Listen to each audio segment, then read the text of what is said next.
China's COVID fight has turned to a new chapter since it downgrades the management of COVID-19 from Class A to Class B on January the 8th. But several countries introduced entry restrictions for travelers from China.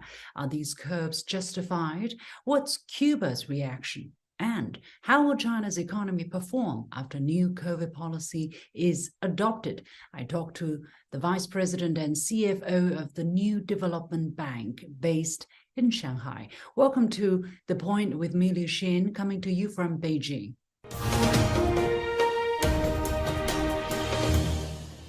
China has downgraded its COVID-19 response, and a sense of normalcy is returning to people's daily lives. But some countries don't seem to see it that way. The US, the UK, India, the Republic of Korea, and Japan have imposed restrictions targeting travelers from China, despite recommendations from medical authorities such as the World Health Organization and the European CDC. What do other countries think of this issue? I sat down with Ma Hui, Chinese ambassador to Cuba, a country which managed to contain COVID-19 despite decades-long embargo imposed by the US. Having served both in the UK and in Cuba during the 3 years of the pandemic, how does Ambassador Ma see the gap between realities on the ground and how they are portrayed by some media? Ambassador Ma joined me from Havana, Cuba.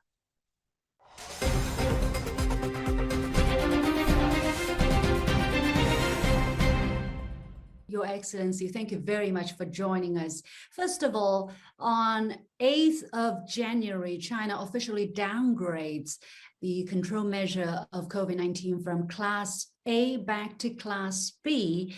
In simple terms, that means China officially opens up international travels, both inbound and outbound. What is the measure that the Cuban government has taken based on this change? Certainly, January the 8th is a milestone in China's fight against the COVID-19. And the Cuban government actually welcomed the adjustment of China's COVID-19 prevention and control measures. They have always said that they welcomed Chinese visitors. And this will offer a good opportunity for Chinese visitors to come to Cuba to enjoy the so-called Pearl of the Caribbean. And the Cuban government has made it very clear that Cuba will not introduce any additional measures against targeting Chinese travelers.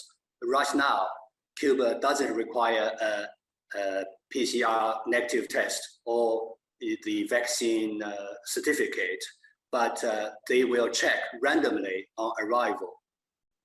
What is the ground? On what ground is Cuba adopting such a measure? Because we know in the United States, for instance, or Europe, recommendations were given that require inbound tourists from the Chinese mainland to show negativity in terms of COVID infection. Why is Cuba so relaxed and reassured? To Cuba, it's a process. Cuba opened up in July 2021. At that time, they still introduced some control measures. For instance, passengers arriving in Cuba have to show a negative test certificate or to show that they have been vaccinated. Mm-hmm. But since November last year, they have given up on the new measures. So now they don't require that. I think countries' situation is different. And Cuba has always maintained that they are against the politicization of the pandemic.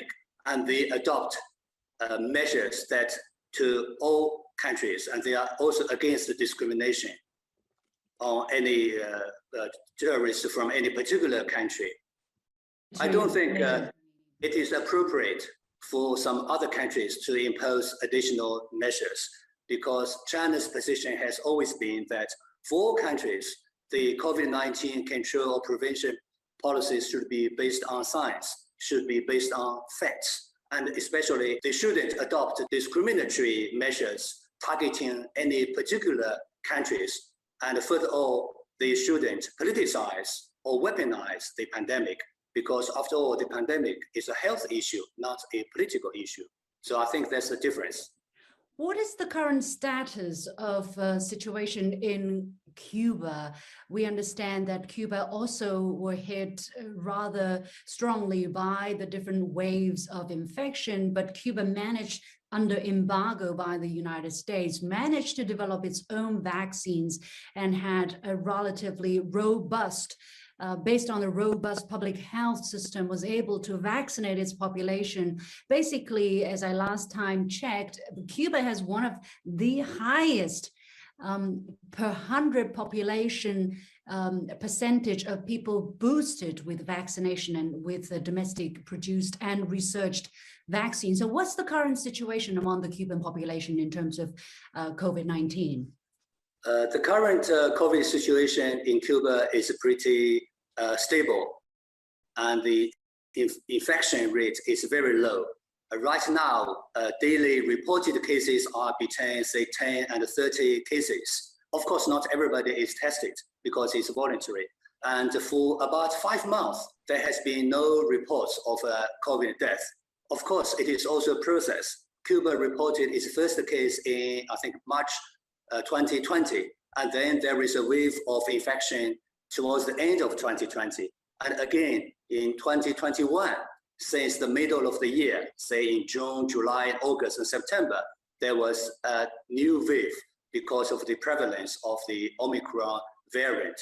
But as you said, the party and the government of Cuba has also always put the life of the people and the health of the people front and center. And the leadership attached a huge importance to the COVID prevention and treatment issue. As you said, that Cuba, against all odds, developed its own vaccines. And it's the only Latin American country that has developed vaccines. By now, they have already developed 5 vaccine candidates, and 3 of them have been put into emergency use. And the inoculation or the vaccination rate among the Cuban population is very high. It's about 90%. I think that contributed to the low infection rate right now. As traditional friends, China and Cuba, of course, have done a lot in many different fronts, and definitely in the fight against COVID-19 as well. To your knowledge, what kind of collaboration have been going on between the government, and what is still happening?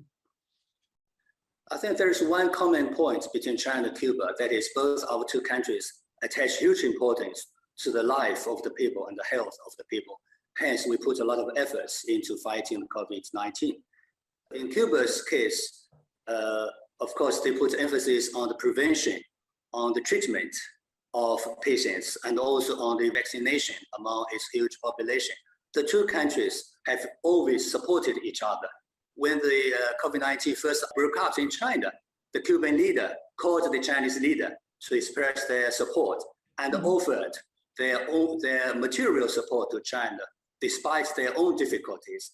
And later, when Cuba entered its, let's say, the second wave of infections, say in the July, June 2021, that was the time when I arrived in Cuba. And the Chinese government provided all-out support to Cuba's efforts in fighting the pandemic, including ventilators, oxygen generators, medicines, PPEs.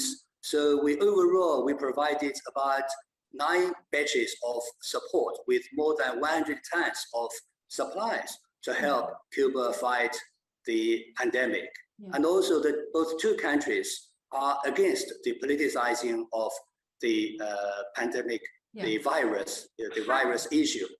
How significant is such collaboration against the backdrop of U.S. embargo against Cuba for decades? And last November, a UN resolution was passed by 183 member states of the United Nations, calling on the United States to stop its embargo. And yet the United States and Israel voted against it, with Ukraine and Brazil abstaining. Of course, China supports the ending of the embargo. How much of a struggle was it for Cuba to fight against COVID-19 under the embargo, and how did they manage to overcome the challenges?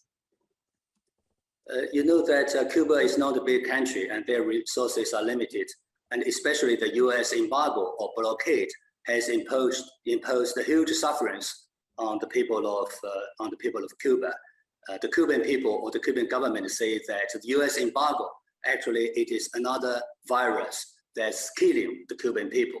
Even during the spikes of the infection, when the cases spikes, the United States didn't lift or relax its restrictions, embargo on Cuba. So against all these background difficulties, Cuba relied on itself, and also with the support of friendly countries, they fought a brief fight against the pandemic. They even offered help to other countries. I mean, I remember seeing Cuban doctors arriving in Italy in the early stage of the pandemic to help others. Yes, like China, Cuba has also a tradition of sending medical teams to developing countries and even some developed world to help fight disease and to promote public health. And it's one of the things that Cuba is proud of. During the pandemic, it sent, I think, 30 or 40 teams to over 30 or 40 countries. Yeah, how do they manage that under embargo, not only to sustain itself, but to help others as well? It's a difficult, brief, and heroic efforts. They somehow managed to get some raw materials and rely on their own technology. Cuba is pretty developed in their biotechnology. So they developed their own medicines and vaccines even before the pandemic. I mean, vaccines for other common diseases, not for the coronavirus. And during this process, they developed their own vaccines. So it's a heroic story for the Cuban people to put up the fight against all these difficulties and actually be successful in continuing the epidemic in Cuba. Well, if you read the international reports, it seems you don't read these kind of stories that much. I mean, there seems to be a similar narrative because of the different social system, I guess, that Cuba is accused, when the situation was the most difficult, Cuba was accused of not doing enough or failing the people. And of course, the Chinese government has always been accused and criticized for failing since the very first day of the outbreaks detected in China up till this moment. Ambassador Ma, you were also in the UK when the outbreak first was detected in China and until 2021. What was your observation of the kind of reportage or the politicians' voices, rhetoric when it comes to countries such as China and Cuba? Have they been fair and truthful in their portrayal of what's happening on the ground? I think all those allegations or criticisms against Cuba, and for that matter also against China, are unfounded, and those are untrue. Actually, there is a saying that damned if you do it, damned if you don't do it. If you recall, we can recall when China was adopting its dynamic zero COVID policy, the mainstream Western media or some politicians in the Western world are saying that China are curtailing on the rights of the people. Those restrictions are not sustainable, and it's a threat for the global economy. But when China lifted those restrictions, now they are saying millions of people will die, and the Chinese government is irresponsible, and China, again, is a threat to global economy. So, of course, that exposes the deep-seated bias against the Chinese people and the Chinese state, actually. And those are really unfounded, and we are strongly opposed to those irresponsible remarks and wrong accusations against China and Cuba. Actually, both China and Cuba devoted a lot of their resources to saving lives, fighting the pandemic, and protecting public health. And in the meantime, we made our own contributions to the global fight against the pandemic. How do you look at the challenges that China is going through at this moment, trying to help the most critical and most vulnerable population, as to compare to what was happening in, let's say, the UK when you were there as minister in the embassy. Do you think China was going a particularly messy period of time, or it was something that every country had to face? What was the similarity? What was the difference? The Chinese government, of course, has always been very responsible by putting the life and the health of the people front and center, and devoted all our resources to saving lives and protecting public health. But those noises, those allegations from the Western media, including the British media, are very unjustified and very unfair. Actually, they not only failed dismally, but they lecture others who actually, like China, it has set up a good example of fighting the pandemic and also helping the international community in coping with the pandemic. Like China was one of the first actually to say that Chinese vaccines will be made a global public good. And we supplied more than 2.2 billion doses of vaccines to all over the world, including, as you mentioned, sending medical teams to help other countries fight the pandemic. So we believe that solidarity and cooperation is the only way out to fighting the pandemic. All countries should gather together. We are in the same boat, as the pandemic is a common challenge for all of us, for all the humanity. Thank you very much, Ma Hui, China's ambassador to Cuba, joining me from Havana. All the very best. Thank you. It's my pleasure.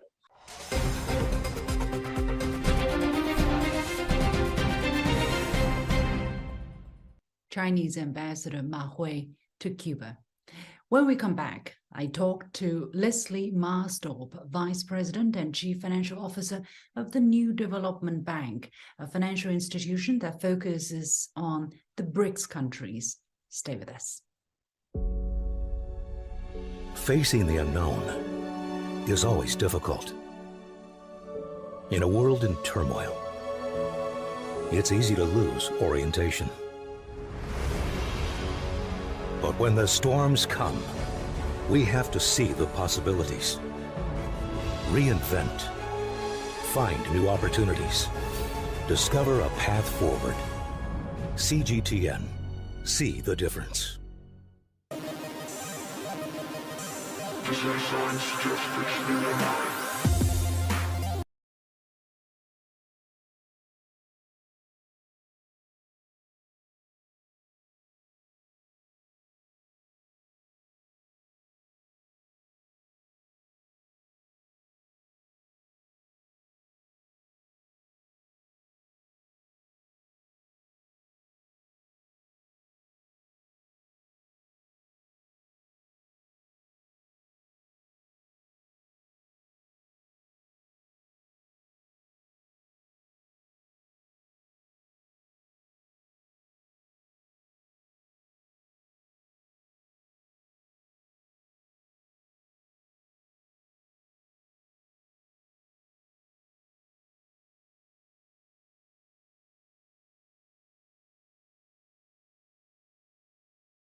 COVID response shift of late.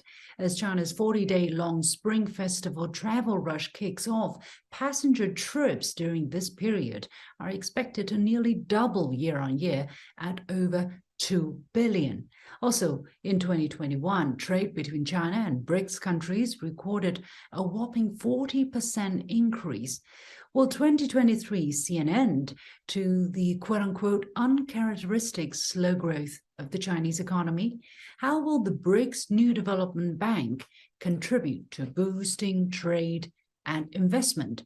Earlier, I talked to Leslie Marsdorp, Vice President and Chief Financial Officer of the New Development Bank. He was joining me from Cape Town, South Africa.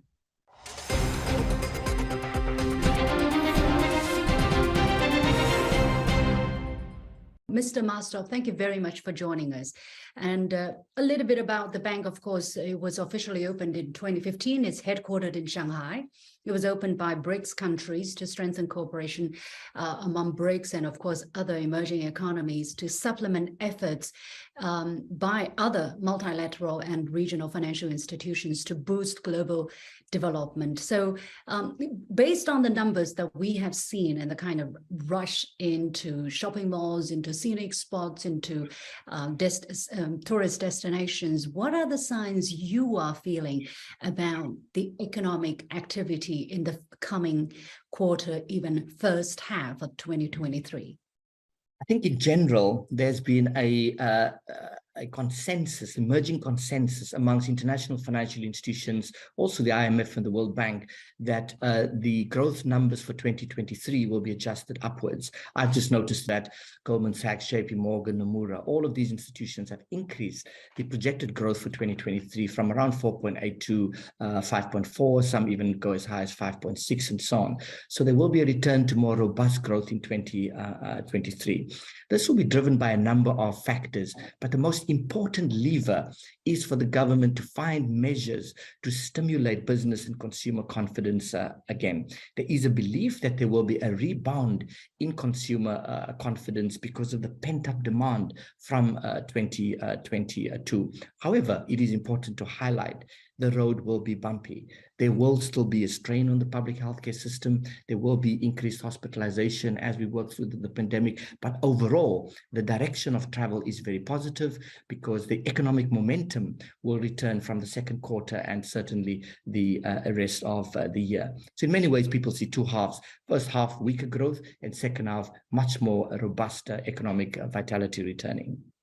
Let's focus a little bit on the bank. Of course, as I mentioned in the beginning of the program, this is to supplement the multilateral, international, or other regional financial institutions in their efforts to boost global development.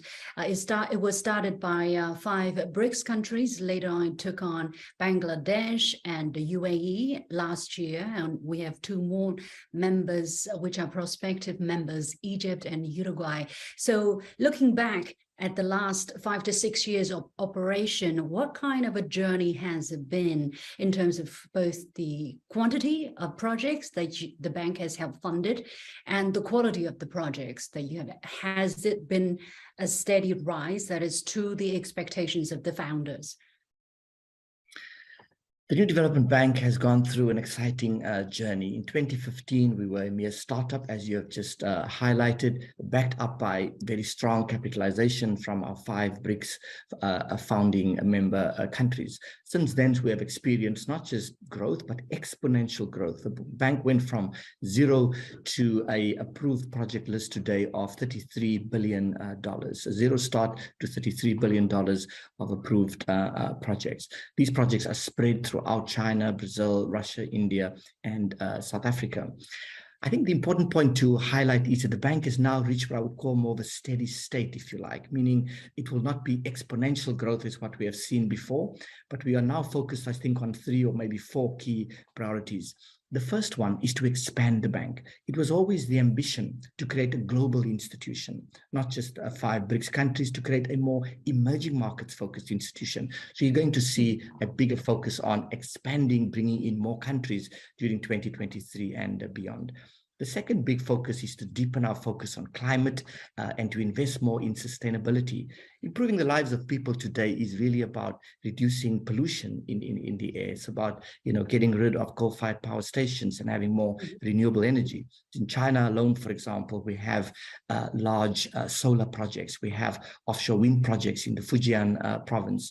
We are looking at the energy efficiency and improving the lives of people through greater focus on climate change. The third area is also focusing more on financing our activities in local currency. In China, for example, we finance half of all of our activities in renminbi. The advantage of that is that we do not have the exchange rate risk, because if countries borrow in US dollars, if your currency depreciates, you have to pay back substantially more in interest payments. So what is the point? Yeah, people would ask, what is the point of having a new development bank, a regional group or multilateral financial institution, when you have the IMF, when you have Chinese development banks, of course, when you have the AIIB? What kind of relationship what kind of difference is the new development bank making? I think three things. The first one is that we are much more focused on emerging markets. All of the institutions, or many of the institutions you've just mentioned, are global in character, with the exception of obviously China Development Bank, which is much more focused on China with some international activities. We're focused on the particular needs of emerging markets. Emerging markets constitute the biggest growth engines of the world today, where the biggest requirement for additional financial resources. We work in a complementary fashion with the World Bank, with the Africa Development Bank, with Asia Development Bank. We are not trying to replace or to compete with.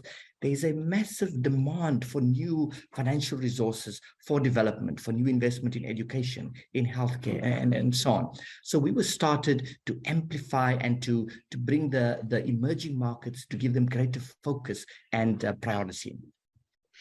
What about these countries funding their own projects? I mean, why pulling their money together? And, you know, because just now you talk about, for instance, projects in China would be using renminbi, or projects I suspect in Russia would be using the Russian currency, and vice versa for the other countries.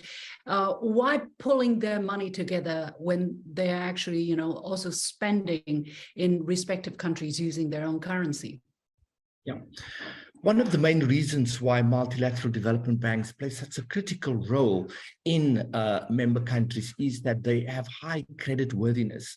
So, for example, the New Development Bank has a credit rating from Standard & Poor's at AA+, and with Fitch at AA flat. We are rated higher, significantly higher than all of our member countries. What that means is that we are able to raise capital from the international capital markets at much cheaper rates, and then pass on that benefit to our member countries. So in the process, countries save money, countries are able to leverage off the technical expertise of these institutions. So it is really a question about the efficiency of the business model of these institutions, is why countries draw on the financing from us. Finally, in one word, if you can, how would you describe the kind of role China has played as the host country of the bank, because the headquarters is in China?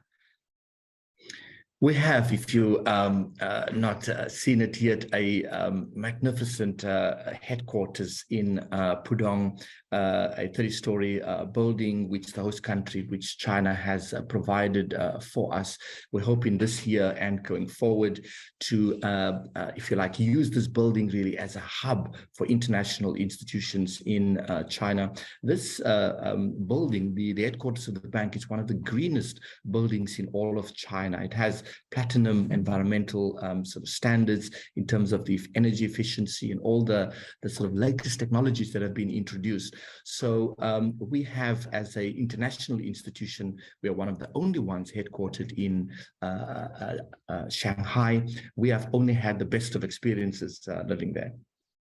Thank you very much, Leslie Ma-Stop, Vice President and Chief Financial Officer of the New Development Bank, joining me from Cape Town, South Africa.